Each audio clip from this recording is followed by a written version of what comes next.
बच सकते हैं कबीर परमेश्वर की शरण में आने के बाद, फिर इसकी फर्द से हम बाहर हो जाते हैं, इसकी रेंज से बाहर हो जाते हैं, फिर ये उन भक्तों के निकट नहीं आ सकता जो कबीर परमेश्वर की शरण में इस दास के माध्यम से आ जाते हैं और मर्यादा में रहते हैं। कहते हैं जब लग हंसा हमारी आना, काल लगे नहीं तेरा बना। जब लग हंस मेरी मर्यादा में रहेगा, काल तेरा कोई अटैक मेरे बच्चों पर नहीं हो सकता। मर्यादा तोड़ देते हैं हम, जिस कारण से दुख पाते हैं। कबीर परमेश्वर कहते हैं अनंत कोट बाजी जहां हम रचे सकल ब्रह्मांड, और कह कबीर मैं क्या करूं यो काल करे जीव खंडे। परमात्मा कबीर जी कहते हैं कि मैंने अनंत करोड़ ब्रह्मांडों की रचना कर रखी है, ऐसे समर्थ हैं हम, और मैं क्या करूं, ये काल मेरे बच्चों को मुझसे खंड कर लेता है, इनका नाम तुड़वा देता है, फिर इन पर अटैक कर देता है, जिस कारण से ये मार खा जाते हैं।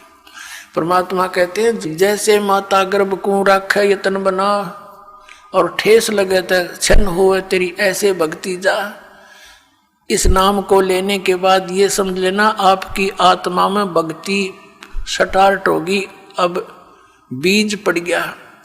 जैसे माता गर्भ को, जैसे किसी बहन को गर्भ रहा हो तो फिर वो रात्रि में या दिन में कितनी सचेत रहती है। रात को करवट लेते समय भी ये सोचती है भगवान कहीं मेरे बच्चे कर दाब ना पड़ जा, दबाव ना आ जा। तो सुबह भी चलती फिरती है, काम करती है, कहीं ऊंचे नीचे पर पैर ना रखा जा, मेरा बच्चा खराब हो जा। तो कहते हैं जैसे माता गर्भ को रखे यतन बना, और ठेस लगे, झटका लग जावे तो क्षीण हो जावे, ऐसे भक्ति जा। तो मर्यादा के अंदर रहना आपका अति अनिवार्य है।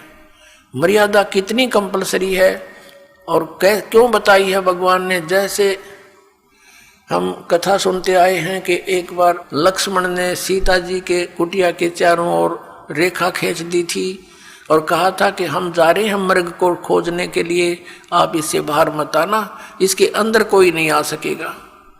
उसी समय रावण का उद्देश्य था उसको उठाने के लिए, सब उसने ये षड्यंत्र रचा था। रावण जब आया साधु रूप बनाकर भिक्षा लेने के लिए, तो उस रेखा के निकट आते ही रावण को एकदम इतनी लपट लगी अग्नि की, 10 कदम दूर जाके खड़ा हो गया बहुत स्पीड से, और सीता से कहा कि माई साधु संतों को साथ ऐसा नहीं करना चाहिए, और भिक्षा देनी है तो बाहर आकर दे दीजिए, नहीं तो तुझे ये हो जाएगा वो हो जाएगा। उसने सोची कि साधु संत है, क्या फर्क पड़ता है, भिक्षा ले अभी देकर वापस आ जाती हूँ। उसने रेखा उल्लंघ कर रावण के भिक्षा देनी चाहिए थी, तो वहीं से बाजू पकड़ ली, उठा ले गया और पटक दी वहाँ लंका के अंदर 9 लखा बाग में। अब उसको तो जरा सी लगी, क्या फर्क पड़े है, वो बोली बूझते तो नो कह के इस बार मत जाइए, ना तेरी बिरान माटी हो जाएगी, गिल्ला मारी करावेगी, और वो कर दिया, वही काम करके धर दिया। करोड़ों आदमी मारे गए उस सीता को छुटवाने के लिए, जरा सी बात, और उसके अंदर पड़ी रहती तो उसको क्या बिजली गिरती, धक्के खा के चला जाता रावण। तो पुण्यात्मा रावण समझो काल है, और मर्यादा ये लक्ष्मण रेखा समझ लो जो नियम बताए गए आपको, फिर ये निकट नहीं आ सकता। काल डरे करतार से, जय जय जय जगदीश, ये जोरा जोड़ी झाड़ता, पगरज डारे शीशे। परमात्मा कहते हैं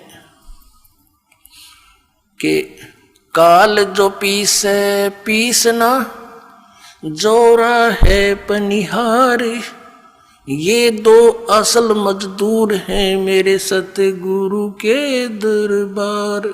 कि जब तक आप परमात्मा की मर्यादा में रहोगे, या मौत निकट नहीं आ सकती आपके, ना आपके बच्चों के जो मर्यादा में भक्ति कर रहे हैं। और कहते हैं यू काल डरे करतार से, करतार कौन, कबीर सिरजनहार है, अनंत कोट ब्रह्मांड का एक रति निभार, और सतगुरु पुरुष कबीर हैं ये कुल के सिरजनहार। यू काल डरे करतार ते, और जय जय जय जगदीश, और ये जोरा ये मौत कहते हैं जोड़ी झाड़ता, परमात्मा के जूते झाड़ता है, झाड़ती है मृत्यु, और उस धूल को अपने माथे से लगाती है और कहती है आपके आज्ञा बिना मैं किसी को कुछ नहीं कर सकती। और परमात्मा कहते हैं काल जो पीछे पीसना, ये इसका नौकर समझो परमात्मा का, यहाँ का 21 ब्रह्मांड का स्वामी ब्रह्म। और जोरा है पनिहार, या मौत इसका पानी भरती है परमात्मा कबीर जी का। तो ऐसे समर्थ शक्ति की आपको शरण प्राप्त हुई है, लेकिन अपनी नालायकी और गलती से हम भगवान को त्याग कर काल के पाले में पहुंच जाते हैं, काल के अखाड़े में। तो वहां तो बकला उतरेगा, फिर वहां क्या मिलना था।